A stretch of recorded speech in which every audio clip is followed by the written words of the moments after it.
Hello and welcome, YouTube friends. Smash like and subscribe as we look at the Premier League with a glass half full. Results in pre-season tours should be taken with a grain of salt. The games are an opportunity for coaches to tinker, players to gain match sharpness, and let's face it, for clubs to milk their international fan bases too. But when a middling MLS side hammers Premier League opposition, questions will be asked. So what can Everton's capitulation in St. Paul tell us about what's to come in the 22-23 EPL season? Will the Toffees get sucked into another relegation fight? I'm joined by James Benge to discuss whether or not this is a storm in a teacup or if this is a sign of things to come. Qué Golazo begins right now. Today's Qué Golazo episode is presented by Gillette Clear Gel Antiperspirant. For those who don't like to sweat, the choice is clear. Gillette is your ticket to all-day freshness. Gillette, the best a man can get. James Benge, delighted to have you on. How are you doing, my friend? I'm great. Talking about Gillette and talking about sweating, as you will know, we've been going through the ultimate European heat wave, hottest temperatures London and the UK have ever recorded. So my deodorant has certainly been getting a thorough testing, but I think we're kind of through the worst of it now and laser focused on the start of the new season in a fortnight or something. Yeah, fingers crossed. Certainly not sure that I've ever known temperatures that high in my lifetime in the UK, but I'm sure that the British public were lapping it up and getting themselves nice and roasted. Before we start talking about the football, if people need to find this on Twitter, there is a video of a man having a swim in his recycling bin. It's funny, and someone going, "Why are you swimming in a bin?" And he's just like, "I'm enjoying the best weather Britain's ever had." Well, speaking of bins, we're not actually scraping the bin in terms of pre-season content, given that we have this thrashing from Minnesota United over Everton. We've got Tom Davies' interview coming out this Saturday, so keep an eye out on that. But for Everton, this result was preceded by a 2-0 loss to Arsenal. Are alarm bells ringing, James, do you think? I think they're sort of like, when if you're like laid low in bed or you're particularly wealthy, like Mr. Burns would have that little bell that he would tingle in The Simpsons. It's that level. This isn't, 5-alarm fire yet. And, maybe come on to talk about that. But I think, we have to kind of remember that for all the excitement that the end of the season engendered at Everton, there was this brilliant unity on Merseyside and a sense of purpose, a real connection between the manager, the players and the supporters. We do have to remember that it's still a team that finished 16th, and that was because of some pretty remarkable games and some pretty remarkable performances by Richarlison, and he's now moved on to Tottenham. So we're talking about a team that just about survived and has now lost its best player. This is normally a recipe for concern anyway. I thought the Minnesota United game, bits of it were just a bit freaky, like Tom Davies, who we're going to have an interview, as you say, on Saturday. Pretty unlucky that a penalty was given against him. Michael Keane as well, an own goal. You never know where those sorts of clearing tackles go. I should say, before interviewing Tom Davies, it was Michael Keane. So any Everton players that wish to have a successful run of games, don't speak to me. You don't want to speak to me. It's bad for your career if we chat. The one thing I would say, and intrigued to get your take on this as well, JJ, I thought, reading what Everton journalists as well said and people that know the club, they've been crying out for this 6 to sit in front of the back 3, back 4, whatever it is, for such a long time. And they were saying, look, a lot of the pressure and a lot of the goals from Minnesota came from the fact that there was no one shielding the defence. They don't have that. They've got a lot of midfielders, players like Doucouré as well, that are talented, but aren't, are more comfortable going up and down the pitch rather than sitting. So I'm a bit worried that they've got to replace Richarlison and find that 6. What about yourself? Yeah, I mean it's an interesting one, but I also think when you look at the makeup of the squad, they have some options now who they're going to be almost forced to sort of play around with, or at least try and consider their future with. We know that they had Donny van der Beek as well on loan last season. He's now gone back to United, but when you look at the squad, I mean, at least at this moment in time, you still have players like Gbamin, who was out on a badly timed loan with CSK in Moscow. He's now back and sort of has been working his way towards fitness. And you also have the the ghostly presence of Andre Gomez as well, who was very highly rated a couple of years ago, and obviously suffered that awful injury. So I do think that there are options for Lampard to explore, but also at the same time, there is definitely a pressing need for them to go into the transfer market and try and strengthen this squad. Yet I wonder now how many players are looking at Everton when Everton come, and express an interest in them, and perhaps are not convinced, by the project and not really wanting to get involved in what could be another relegation fight. I mean, you look at some of the players they've picked up recently. Dele Alli, a good case in point. Dreadful miss against Minnesota. And although we can't, completely hammer players, for pre-season form, his decline, both with Spurs and then with Everton as well, has been quite alarming.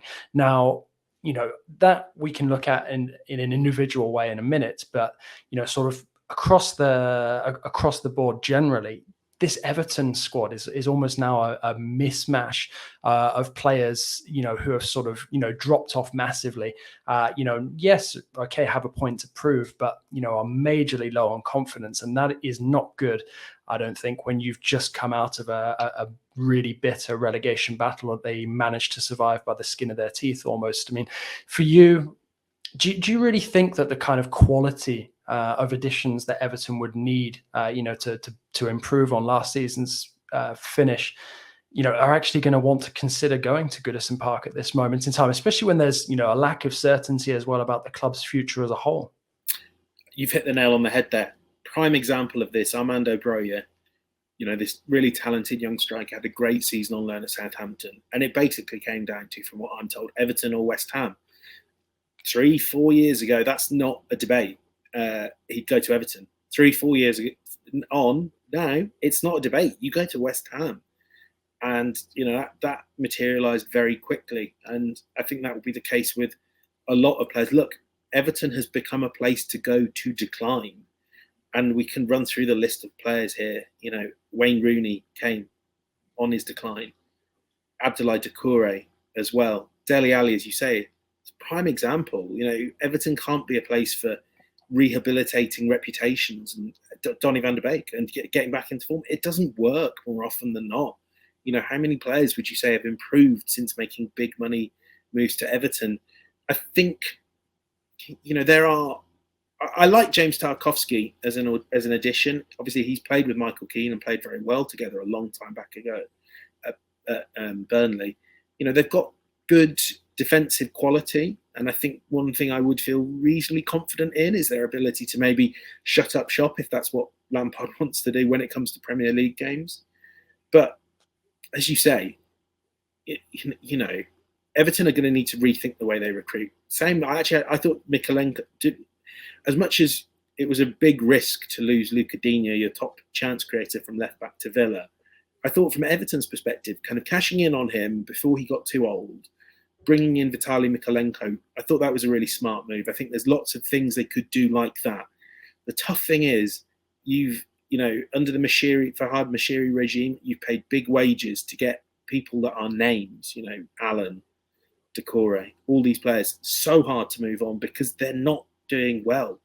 We have this at the other end of the table with teams like Arsenal, Manchester United, and even to an extent Chelsea. Who wants the players that aren't good enough for them? Well, on those top wages. Well, who on earth wants the players that aren't good enough for Everton? That are also on hugely inflated wages that not every team in the Premier League would pay. It's going to be long and it's going to be tough. They need to come up with, over the next few weeks, they need to add that 6 that Lampard wants. They need to get a really versatile striker. It's interesting seeing him talking in the interviews out there about how they need to basically replace Richarlison with someone that can play 2 or 3 positions up top. These are real tough asks when, like you say, it is not immediately obvious that players are banging on their agents' doors going, get me to Goodison Park. It's going to have to come from Europe. It's going to have to be top scouting operations. And maybe just hope as well that there are 3 teams in the Premier League that are worse than you and that you can kind of take time. And as much as there are a lot of doubts about Lampard, the other thing I'd say is if you think he's good enough, just try to hold your nerve, because the last thing you need is another managerial change. We're talking to Tom Davies here, and he was obviously not criticising his club, but he's 24 years old. He's been in the club 7 years, and he was saying, "I've had 7 managers. This is not sustainable, and they need to do something long term, build with younger players, and kind of get back to a bit of Everton identity." We'll see. And I worry that tough start to the season against Chelsea. I'm starting to worry for them as much as the players are all telling me it's great and there's a good atmosphere from last season. Yeah, well, I'm glad that you mentioned sort of the youth aspect, because, there are some rays of hope for Everton fans right now. I mean, you look at the emergence of Anthony Gordon, somebody who you would expect, to be one of the key components of this Everton side going forward. I mean, something as well, that happened over the course of last season, and not just the change that brought in Lampard, was the departure of Marcel Brands as director of football and the introduction of Kevin Thelwell. I mean, do you think that this is a moment now where Thelwell really has to sort of stamp his authority on it? Because if I recall correctly, he came in back in spring, so this is actually his first transfer window that he's had sort of at the controls of the Everton transfer machine, so to speak. Yeah, and I mean, interesting. I believe as well he'd worked more on the academy side of Wolves, so maybe that's kind of talking to your point. And like you say, Gordon he's the sort of the sort of player you want at Everton. Don't forget, you're sitting on a hotbed of talent. One of the great talent spots in English football is around Merseyside. And, in a counterintuitive way, when Liverpool are so good, kind of the players that can't make the grade at Liverpool, if you're willing to take them, you can find some real quality there. And there are really good young players. By all accounts, Stanley Mills, young right wing back, he's been getting rave reviews for his performances in pre-season. And, they are still, whatever year we are into the Seamus Coleman experience, they are still looking for a player to rival him. And, I think building around, it helps when clubs really understand who they are, how they connect with their fan base, because we see in so many clubs last season how that can be a propulsive force. Understanding a real sense of identity. Everton are not going to be a Manchester City. I think they have always been at their best, certainly in the Premier League era, when they are a team of hard-working, hard-grafting, organised players who have talent up the other end of the pitch. But it starts with organisation, discipline, and being hard to break down. I think back in the days when Joleon Lescott was a serious player. Oh, and that's the glory day. Leighton Baines outside him, big Marouane Fellaini with the best chest in Europe. Obviously you don't want to kind of just try and Phil Neville's frosted tips. You don't want to kind of rehash all that. And I think if I were in charge of a football club, the first thing I'd do is keep Phil Neville a long way away from it. But I think kind of really understanding what it is that will make Everton successful, what it is that you want your identity to be. And you could completely change it and say, look, we're starting from the ground up. We're going to be the Barcelona of the Premier League. But you've just got to be consistent right the way through. This is a squad that's being built to serve the needs of Marco Silva, Sam Allardyce, Carlo Ancelotti, whoever you want to name. You need a squad that is not built for managers. It's built for the club and built to develop over the long haul. But you've got to balance that with, you also need the hundreds of millions of pounds that Premier League football brings you. That's why it's really hard to do what they're going to have to do, but they've got to do it. They've got to get it right.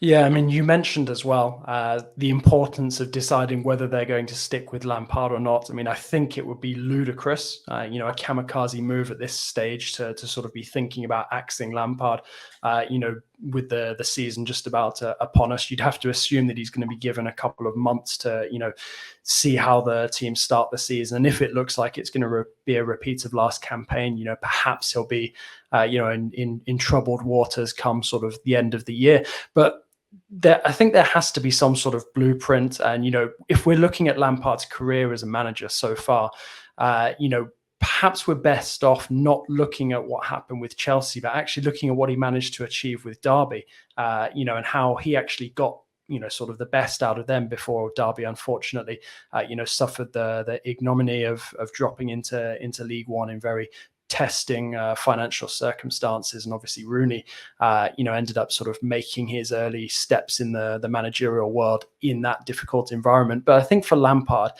when you've got somebody, like a Gordon, and you've got some young talent still coming through, I don't think it's necessarily as bleak as it should seem. Right now, like you were saying, there's a lot of young talent there to be worked with, and if Thelwell, really has sort of made his reputation so far in dealing with youth academies and bringing young players through, then perhaps that should be some source of optimism for Everton fans, as well as the possibility that there might be a takeover somewhere on the horizon sometime soon. You got this shiny new stadium that's sort of looming in the distance as well. So perhaps. This is if Lampard can, start to get some of these players to wake up, to take a bit of responsibility. You look at some of the more prestigious names in that squad right now. Alan, I know that he's been an absolute disaster, since arriving from Napoli, but somebody who I saw in the flesh a couple of years ago in the Champions League, and he was absolutely balling. So I don't think that there's necessarily all of these players who are, at the ends of their career. I mean, he's only 31, I think. He's certainly got a couple of years left.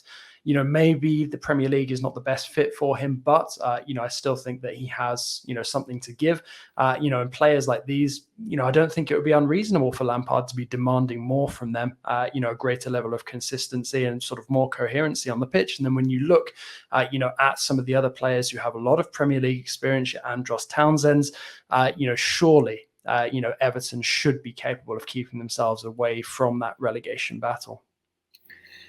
I don't know. I think it's really tough. I get when we're talking about Lampard as well, I find his career very tough to assess just yet. The Derby job was good, but he had a very expensively assembled squad and he was getting the best of Chelsea sent his way. I think Chelsea, his job in the first season was possibly underrated. But obviously, he struggled, as I think many would, kind of putting together a team from the players he was given. And we've seen that, even Thomas Tuchel finds it hard to build the squads that are given to him in a convincing fashion. But, one thing that he can connect with players, and an awful lot of, the youngsters that have worked with him, players grew up admiring him and he can teach them a lot. And I think he's surrounded himself with very talented coaching staff as well, people that know the game from his time at Chelsea, not least Ashley Cole. But I think you really do have to back him, almost to the extent of being willing to say, it's so tough. It's the point is, well, even when you're kind of talking this through in your head, you kind of think, well, maybe if he has to be the one to take them down and bring them back up, maybe that's what Everton need. But this is that's a doomsday scenario for the stadium, for the club, the finances. It's not like it was sort of even 10, 15 years ago, where sometimes the best thing for a team is relegation. Everton are not set up for that. Equally, the whole problem they've had is short-termism. You can't, and I think this is a really hard needle to thread.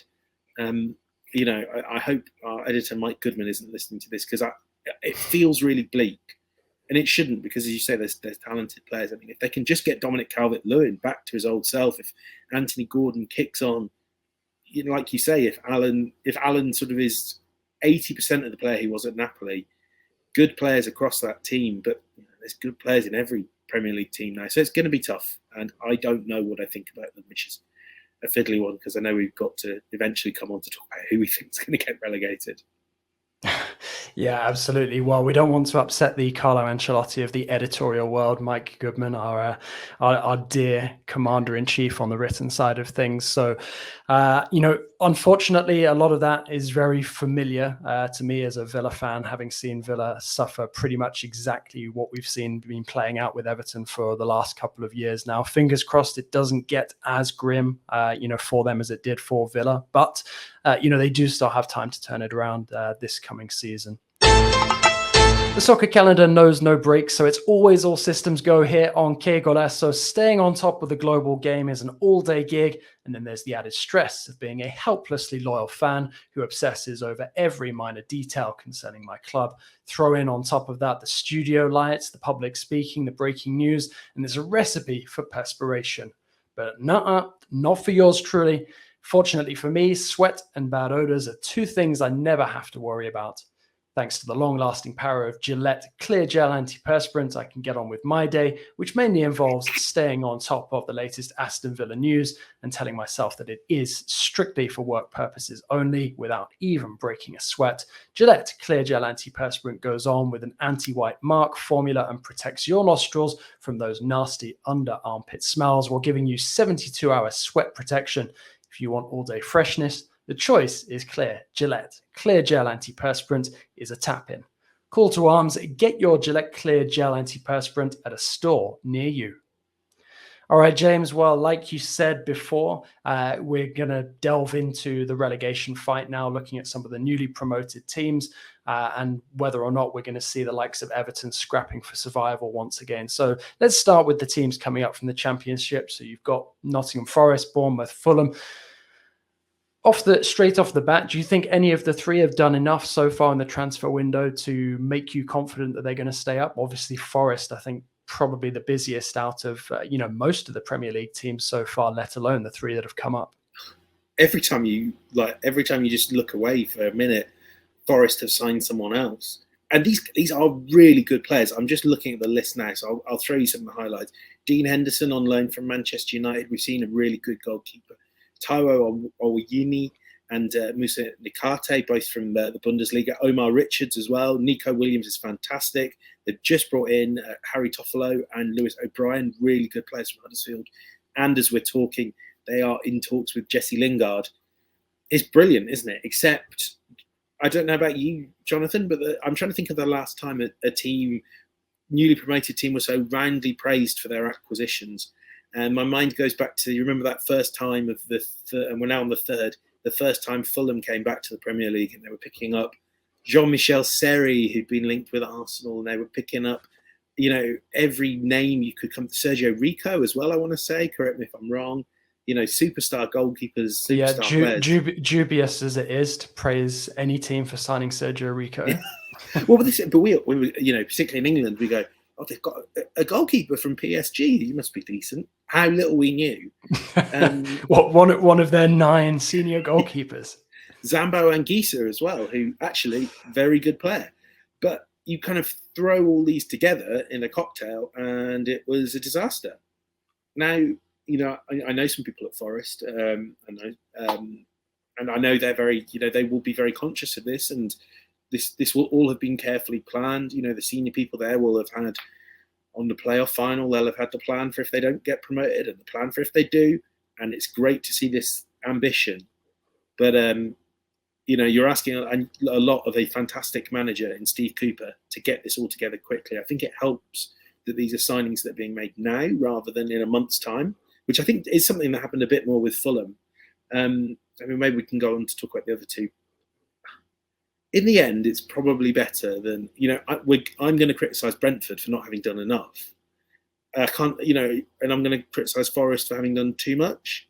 And of course, the truth is there's a needle you can thread there, and maybe Forest have.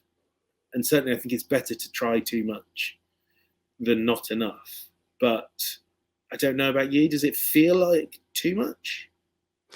I don't know. I mean, it's a good question. And obviously I have the experience of Villa coming back to the Premier League a few years ago to call upon. And that was a similar scenario, in fact, where there was a flurry of moves, some sort of unexpected names where, the experts, within those respective countries would be praised the players that Villa were targeting. And then when they actually put them together on the pitch, it took a long, long time to gel. Some players never sort of found a home at Villa Park. Other players did impress, have ultimately gone on, to become sort of part of the woodwork and are still sort of in the setup, that Gerrard is now trying to make sense of heading into the current season. But at the end of the day, Villa only secured their survival on pretty much the last day of the season after a really unexpected run of results.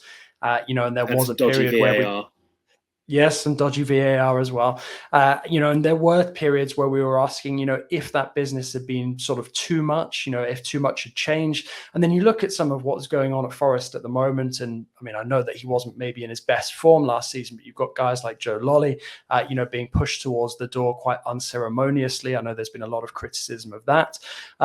So I think there's a lot of different ways to look at it, but like you said, it will be a challenge, for Cooper to get those players to gel, to get them performing, and it's also going to be sort of not uncharted territory for Forest, but being back in the top flight after so long away, it takes some getting used to. I mean, we see clubs, across the continent, big clubs sort of returning to, the Champions League, the Europa League, European football after years and years away. That takes some getting used to. So does going up a division, especially when you're moving to the top tier, in your respective country. So I think that it's going to be a challenge for Forest. I don't think necessarily because of this flurry of signings, we should expect them to be sort of suddenly knocking on the door of Europe in their first season. Good luck to them if they manage to pull that off. But I know from experience that you should probably be signing up for survival, even if it is on the last day, just to make sure that you can build on that for the following season.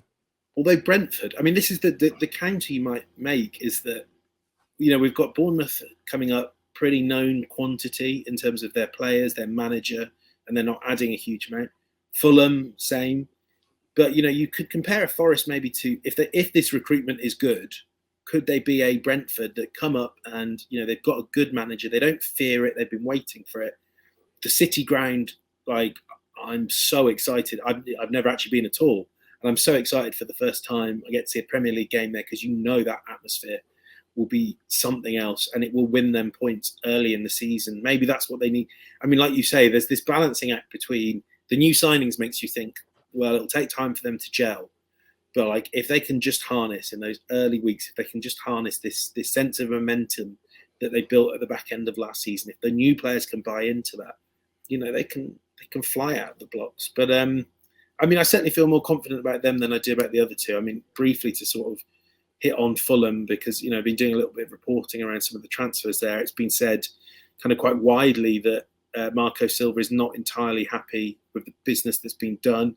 João Paulinho is a fantastic signing, of course, from Sporting, and then Andreas Pereira, but they were getting thumped in midweek, I think, by Benfica, which did not go down too well. And, I think there was it's been reported there was an expectation from Marco Silva that a lot more new players would be through the door.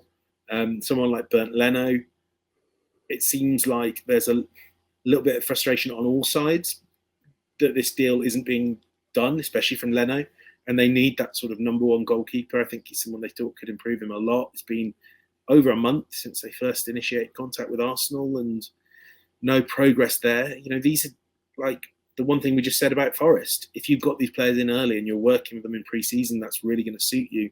I think Fulham need to improve a lot. It feels to me like with Bournemouth that there may be of the view of, they don't want to gamble too much. I think that, their finances took a hit from relegation and maybe their view is to an extent that get back in there, build slowly, don't throw silly money at trying to stay up. And, we've seen teams like Norwich and Fulham settle into the role of yo-yo teams. So, but yeah, Fulham is a really intriguing one because I know Tony Khan says we can't be a yo-yo team anymore. But if you're going to do that, you do need to build that Premier League quality squad, and time's ticking on it.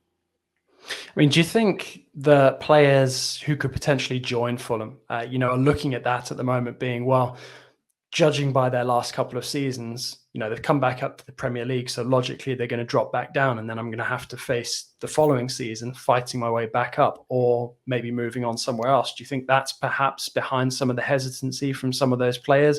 Whereas Forest, it seems like a lot of positive momentum has been built up, and everybody just wants to be part of this project. And then you've also got Bournemouth, who are perhaps wanting to stick to that sort of known quantity approach where they know who they are, they know the players that they've got and, what they're capable of, and reason that, with just a few changes, they should have enough to stay up.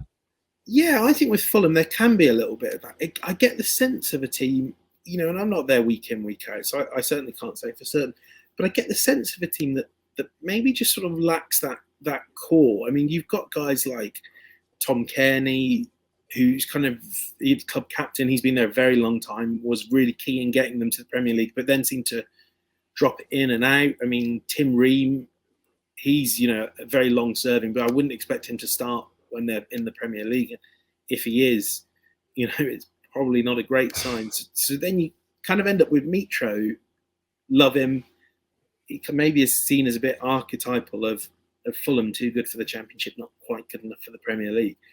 But I think to an extent, maybe what they're lacking, and this is what we're talking about with Everton, is they kind of the whole. There's not quite a core and a defining thing at the centre of this club. That's why they're so unhappy about things like ticket prices, the supporters. I think that it just feels a bit like a bit of a vacuum that will get filled year in, year out, but may not have anything underlying them at the very bottom. And I think that's what I worry about with Fulham.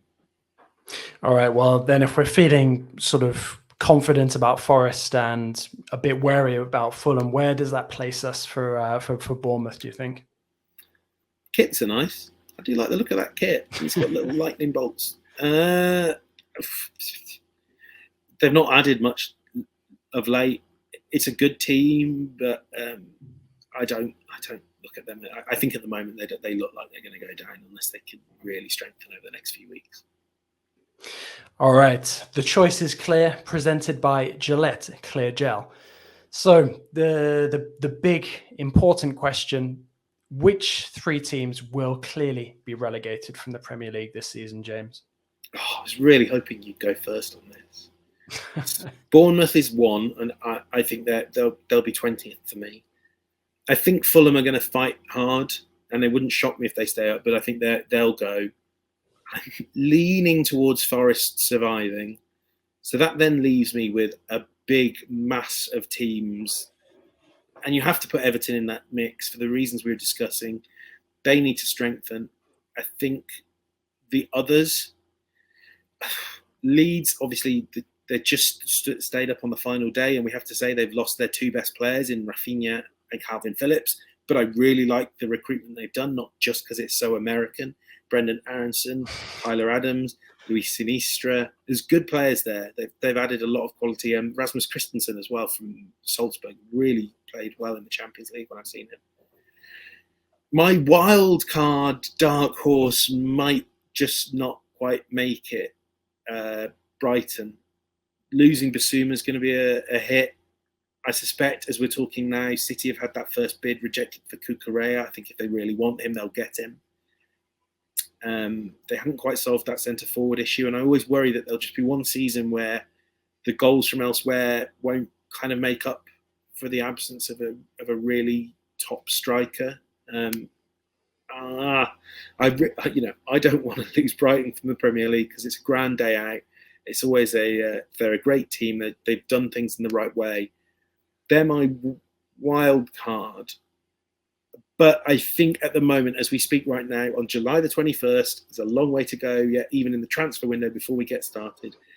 My trio would be Bournemouth, Fulham, and Everton. What about you? Yeah, that's. It's a good shout. I don't think I can disagree with you on Bournemouth and Fulham. Everton, I mean, I'll try to stay positive about them for now because I know that there is potential in that team somewhere, for a decent gaggle of players to emerge and for them to just about stay up. I mean, I also think back to a couple of years ago as well when, you had the example of Sheffield United who had that great first season and then really, really struggled, especially unfortunately for them after the COVID restart. And I kind of wonder. I kind of wonder if I kind of wonder if Leeds have already sort of ridden that one out, having come so close last season. I do think we should mention Brentford actually, because I hadn't really thought of them.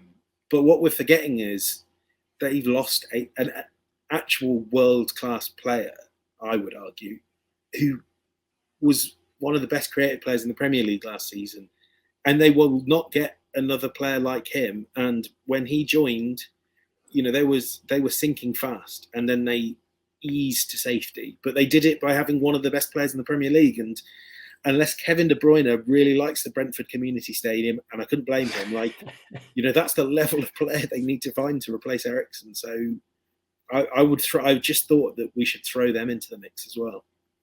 Yeah, well, that's sort of what I was getting to, that kind of level of team. And, Brentford, I don't think is a bad shout. Obviously we know how well run they are in terms of transfers and, the way they look to logically structure themselves. Got a great manager as well.